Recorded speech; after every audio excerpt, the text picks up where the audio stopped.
Assalamualaikum warahmatullahi wabarakatuh.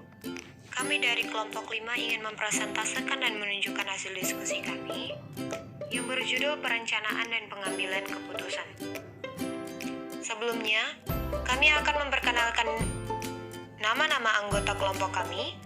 Yang pertama Fauzan Zuri Sihaan, yang kedua Desi Syahrani, yang ketiga Selvi Indriani, keempat Meisarah Andriani Toming, kelima Ira Meilani Sipahutar, dan yang keenam Devi Margareta Sitanggang.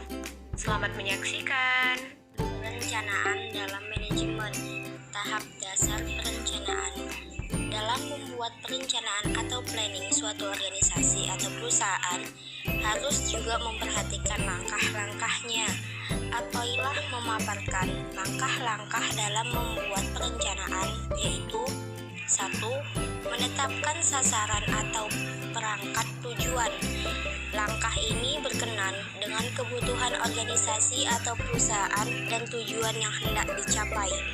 2. Menentukan keadaan, situasi, dan kondisi sekarang.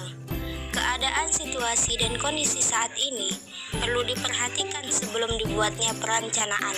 Selanjutnya, lakukan pengukuran dan perbandingan dengan kemampuan organisasi atau perusahaan dari seluruh komponen secara teratur. 3. Mengidentifikasi faktor pendukung dan penghambat. Faktor-faktor pendukung perlu diidentifikasi dan diperlukan untuk mendukung terlaksananya rencana yang dibuat, serta mengidentifikasi dan meminimalisir faktor penghambat pelaksanaan rencana yang dibuat, termasuk antisipasi terhadap gangguan yang muncul secara tidak terduga.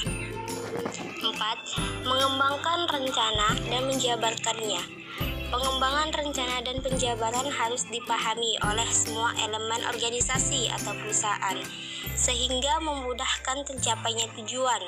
Pengembangan rencana dapat dilakukan dengan mengembangkan berbagai alternatif sebagai solusi permasalahan yang muncul saat direncanakan. Jenis-jenis perencanaan. Yang pertama, pengguna, yang kedua proses, yang ketiga jangka waktu, yang keempat wilayah pelaksanaan, yang kelima materi umum dan khusus.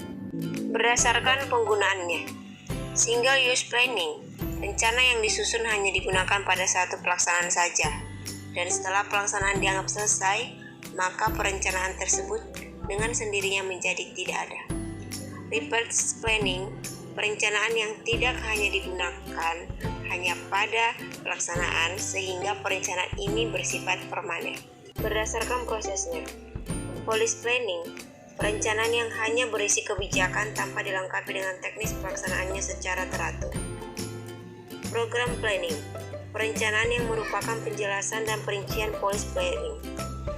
Operational planning, perencanaan memuat cara-cara melakukan pekerjaan tertentu agar lebih maksimal dalam pencapaian tujuan yang telah ditetapkan dengan daya guna yang lebih tinggi atau efisien. Kelemahan perencanaan. Perencanaan suatu organisasi atau perusahaan selain memberikan manfaat yang banyak, juga memiliki kelemahan yang harus diperhatikan dan diantisipasi agar tidak menjadi hambatan dalam pencapaian tujuan. Wijayanti mengemukakan beberapa kelemahan perencanaan sebagai berikut. Yang pertama, pekerjaan yang tercakup dalam perencanaan mungkin berlebihan pada kontribusi nyata. Yang kedua, perencanaan cenderung menunda pekerjaan. Yang ketiga, kadang-kadang hasil yang paling baik diperoleh dari penyelesaian situasi individual dan penanganan setiap masalah pada saat masalah tersebut terjadi. Yang keempat, ada rencana yang diikuti cara-cara yang tidak konsisten. Tujuan perencanaan. Menurut Arifin dan Hadiwe, bahwa beberapa tujuan perencanaan manajemen suatu perusahaan secara umum sebagai berikut. Yang pertama, mengurangi risiko dan perubahan yang mungkin terjadi pada masa yang akan datang. Kedua, memfokuskan kegiatan pada sasaran yang telah ditetapkan. Ketiga, menjamin proses pencapaian tujuan dapat terlaksana secara efektif dan efisien. Yang keempat, memudahkan pengawasan. Kemudian, pengambilan keputusan. Pengambilan keputusan ialah proses memilih suatu alternatif cara bertindak dengan metode yang efisien sesuai situasi. Proses itu untuk menemukan dan menyelesaikan masalah organisasi. Teori-teori pengambilan keputusan. Secara umum, teori-teori pengambil keputusan berbeda antara satu dengan yang lain. Bridge-Cole pada tahun 1977 menyebutkan beberapa aliran dalam pengambilan keputusan. Aliran-alirannya sebagai berikut. Aliran analisis sistem.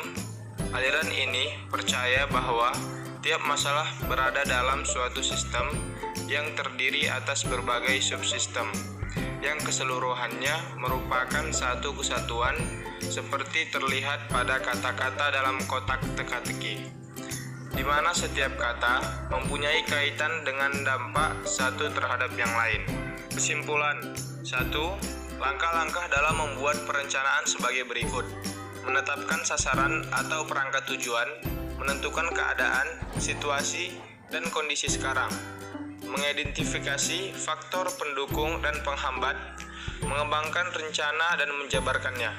2. Jenis-jenis perencanaan yaitu berdasarkan penggunaannya, berdasarkan prosesnya, berdasarkan jangka waktunya, berdasarkan wilayah pelaksanaannya, berdasarkan materinya, berdasarkan keumuman dan kekhususannya. 3. Pengambilan keputusan ialah proses memilih suatu alternatif cara bertindak dengan metode yang efisien sesuatu situasi. Proses itu untuk menemukan dan menyelesaikan masalah organisasi. Bridge-Cole pada tahun 1977 menyebutkan beberapa aliran dalam pengambilan keputusan.